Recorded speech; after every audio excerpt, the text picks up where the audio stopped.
السلام عليكم ورحمة الله وبركاته. مقعي وياسمين. maanta waa 11 bisha October maalin Sabti ah. Waxaan rabaa inaan idin dul maro application sida hadda soo fiiri uu fudud yahay. Admission and aid iskoolka galidiisa markaa furta application waxa ku imaanayo page kana ku furmaayo international admissions ardayda dibadaha ka imaanayso sida isku diiwaan galiyaan isdiiwaan gelinta iyo caawimaada request information hadda tagto information bas codsatay waan danaynayaa iskoolkan war ma iga siin kartaa halkaan application portal waa portalkan waxa tagi kartaa marka application samaysatid oo create gareysid oo login ah soo binayso dadka adduunyada guuleystay waxa u badan scholarship-yada wadamada Afrikaanka sida Nigeria iyo India aad dunida iyo China u yimaado waxay master gareeyeen waxyaabaha halkan ku qoran hadda aad fahanto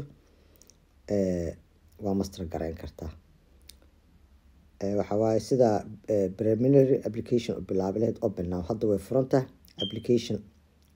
wajiga hore codsiga sida u fahmileed application-ka iyo deadline-nada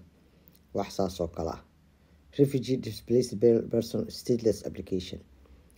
referred enrollment waxa waa dad la soo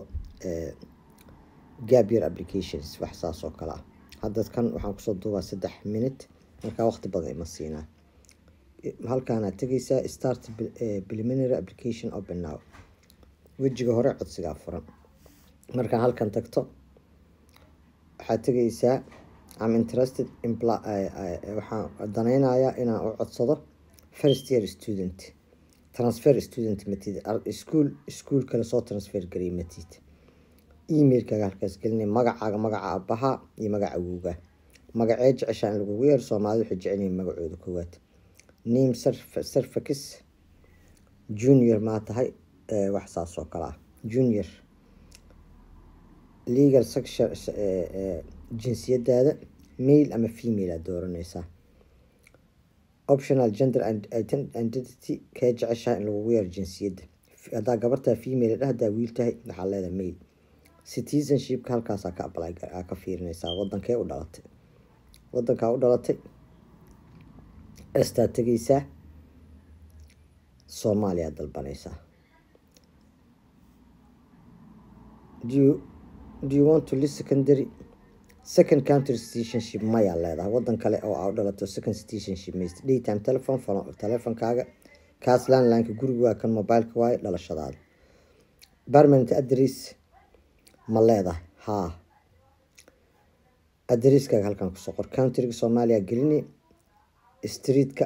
xaafadaada gelini sida hodan waa bari Madiina city-ga Muqdisho way